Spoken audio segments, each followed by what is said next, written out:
Hey, welcome back to Everything Money. We're talking about Pinterest today. Yes, Paul, Pinterest, you are on the board. You're on your iPad at night with your dog next to you, and you're just pinning little pictures. You know, don't make fun of that, by the way, because I do like Pinterest when I was renovating my house. It's a great way to get ideas. And so this stock has really collapsed this year. On my birthday in February, Paul, 217, it was around $90. We're looking today, it's 50 bucks. We're going to try and show you why the ticker price doesn't quite matter in terms of this being an expensive stock or a cheap stock. You know, Paul, I see these videos from other YouTubers like, here's a bunch of stocks under $5. That really doesn't matter if you're buying a $5 stock of a really crappy company or a $1,500 stock of a crap company. We want to show you, is this a great company? We like to buy great companies at a cheap price. Currently, in comparison to its old stock price, Paul, it's definitely cheaper. I'd love to see. Well, it depends how far back you go. Yeah, so if you clicked on this video, we're going to go through we thank you, and we're going to go through the financials, use our 8-pillar system. We will use, Paul will tell you all about the financials. We'll go over to Mo in terms of trading.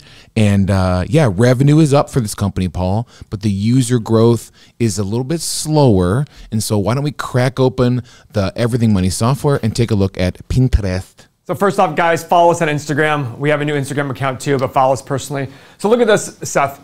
March 16th of 2020. That was the COVID close to the bottom, 1164. Wow. Got up to $90. So if I told you at this point, it needs to fall in half, you'd be like, you're crazy. Everybody would have said that. Now it's almost fallen in half. And by the way, it probably needs to fall further. But let's look at this company, $32 billion company. Revenue of 2.25. That's almost 15 times revenue. That's a lot.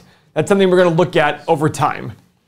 No 5-year PE. Can you guess why? They don't make money. They haven't made money over 5 years, overall for 5 years. But Yes. in the last year, they made money, but they're still selling for 200 times their earnings.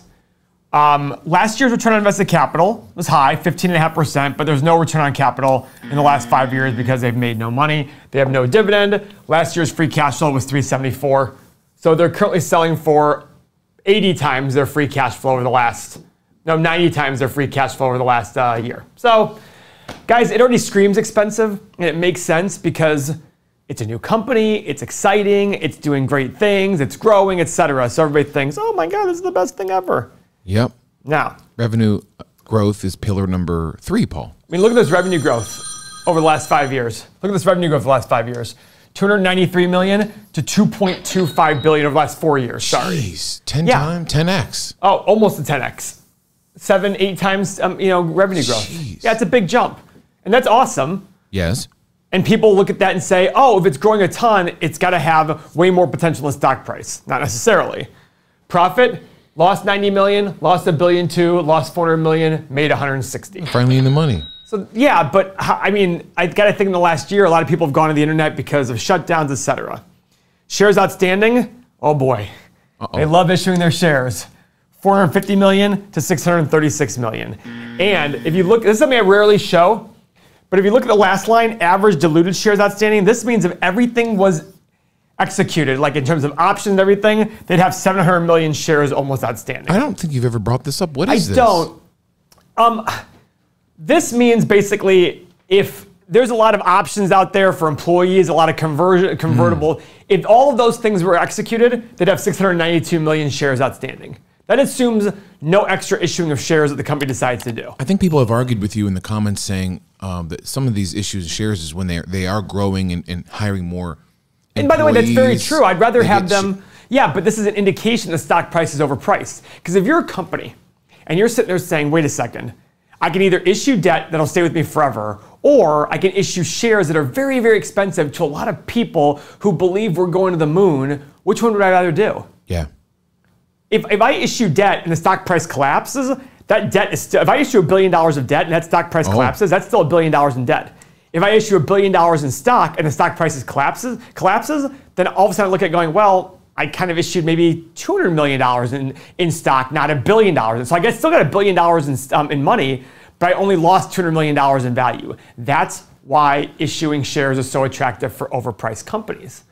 If you told me today, Paul, Crossroads Group is worth $10 billion, and I think it's worth $50 million, whatever the number is, I would issue shares like crazy to the market that wants my stock so bad. Yes. Like crazy. I'm gonna get that cash in, and no matter what the stock price does, I still get to keep that cash. Other people say, not to digress, other people say that when there's majority stockholders, like the owner or CEOs of the company, that they're also diluting themselves. Yeah, I don't think they care much because they're getting issued shares like crazy. Yeah. Anyway, I don't think they care much. You want to keep going? Pillar number 6. We'll come back to that software here in a minute. The software behind Paul, we'll show you how you can get it. Paul, let's keep going real quick. Total long-term liabilities divided by 5-year free cash flow. So they don't have a 5-year free cash flow. Their long-term liabilities are only $144 million. And if we're going to go to their cash flow statement, last year's free cash flow was $375 million. So they can essentially pay off their long-term liabilities in 4 or 5 months, which is awesome. So right? that's our pillar number 7 is we take our free cash flow. And then for pillar number 8 is we want to come up with some sort of market cap for this company. We want to value this company like it's a company you would be purchasing. And this one's going to be tough, Paul, right? I mean, so in the last 4 years, they've averaged, so let's see, at minus 100, 274, 275. They've basically averaged about $70 million a year in free cash flow in the last 4 years. They're selling for $32 billion.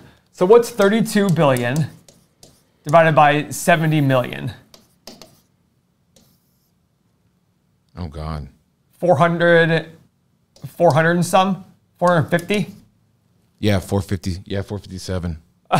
So selling for 450 times the average of the last 4 years free cash. Now, should you look at that and say, oh my God, so no, guys, again, we'll do the stock analyzer tool, which we'll explain shortly, to show if we really think free cash flow and revenue is going to grow a ton, it could be okay. But my inclination is 457 times the average of the last 4 years free cash flow, even over last year's free cash flow, it's 80 times. It's going to take a lot of growth to be able to justify that. Okay, Paul, that was if we wanted to buy Pinterest for a long-term hold. If you want to trade it in a more exciting manner, day to day, week to week, you can join Mo in the Bitnast Nation, and he will guide you on how to trade. Mo, what are people doing with Pinterest over there? So I have both charts pulled up here because I wanted to showcase this gap that happened. So this gap was on earnings back in August, and it is really beaten down. So this is definitely a dog stock, just coasting sideways. Now, in the meantime, while you wait for that thing to pop up, you can come over here and day trade it. We're getting really, really close to getting into the sweet spot for a day trade. Maybe you can come up and run this thing through the 25 and 50-day moving average and capitalize on some gains there. But what I would really advise you guys to do, I do love my dog stocks. I would go ahead, throw this on a watch list, let it ride for a very long time, and eventually this thing is going to pop up. This gap will eventually fill. I don't know if it's 9 days or 9 months, but it will fill. So keep a watch on this one. I think you have a lot of potential here with Pinterest. Our software also includes this stock analyzer tool. Paul, show them how to use this. So before we get to that, guys, the software was created because our subscribers were saying, how do we get your data? We created the software. We have a mobile app that's completely amazingly user-friendly. It has everything on here. We have access to all 3 of us. We have daily content, daily videos. You have 30 years of financial data. You have so many other things for the software. It's growing. We have news. We're going to make it your complete access to all financial data, and it's only 90 cents per day. So if you are serious about your financial future and looking at how to make money, this will pay itself off hundreds of times over. I guarantee that. You just have to stick to the process.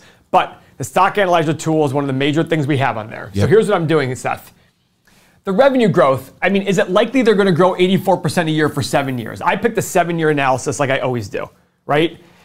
I did 20, 30, and 40% revenue growth. Share change, 4, 3, and 2. Profit margin, 7, 12, 17. Same with free cash flow margin. Now, PE, I think this is still high, but I know people are going to cry and go, oh, no, you need a high PE, so I'm going to humor you here. 20, 25, and 30. I did my typical returns of 15, 12 and a half, and 10. The stock is currently at 50 bucks. Hit the analyze button. So if you believe it's going to grow 40% a year and have all those things that I said, all those assumptions, it's actually a good buy right now. Now the question is, how many times in history have you seen a company where you look at their 7-year data and 7-year assumptions and it plays out to the high end? I don't know. Maybe, I mean, right now it does $2.2 billion in revenue, right? So if we did 40% a year for 7 years, that would make the revenue $23 billion for Pinterest. Is that possible? Sure. Is it probable? I don't know. That's where you have to do your own analysis and determine what other companies like Pinterest have gotten to $23, $24 billion in revenue. Now, do I think Pinterest is a potential takeover at some point? But I think at $32 billion, it might be harder for that. I mean, I look at Instagram as, listen, investing is about making assumptions because we don't know the future. It's about looking at the past and saying, what can we project about the future? Unfortunately, Pinterest doesn't have a long extended history, right, Seth? Yeah. So we have to make assumptions about the future. I tend to be, as a value investor, a lot more conservative about my assumptions, especially with newer companies that are still growing, they're still losing. Well, they actually started making money. But with the valuation where it is and how many shares they're issuing, I'm always apprehensive, right? So when I look at this, if I look at the stock price and say sub 30, maybe sub 30, I am buying it. At sub 30, when it gets closer to 40 or 35, I'll probably start doing more research, read the 10K, do the scuttlebutt, go on the internet, see what's being said, what are they doing to make it. But I will say this, what I love about Pinterest, women love Pinterest. Yeah. Do they not?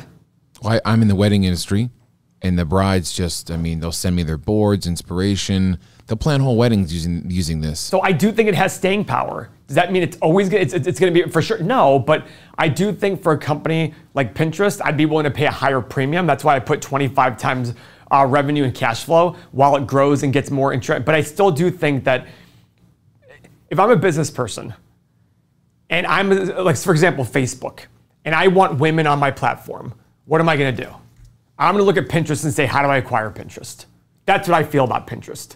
Because I look at it saying it's all about the user experience and getting people to go to my website and stay there. And for a company like Facebook, women staying there is a very important thing. 300 million photos are shared per day in this world. Oh my gosh. On Pinterest? No, just in general. But 300 I mean, million, that's it? that's what it just said in Google, but Really? I would have thought way more than that. more I than think that. I share like 100 I was going million. to say, I think we share 300 million between the 5 of us. just in our group text, yeah. That's our take on Pinterest. Click on the link below if you want to join our community. You get access to the software. You can trade with Mo. All of it. With everything money. Thanks for watching. Fondle that thumbs up on the way out. You know.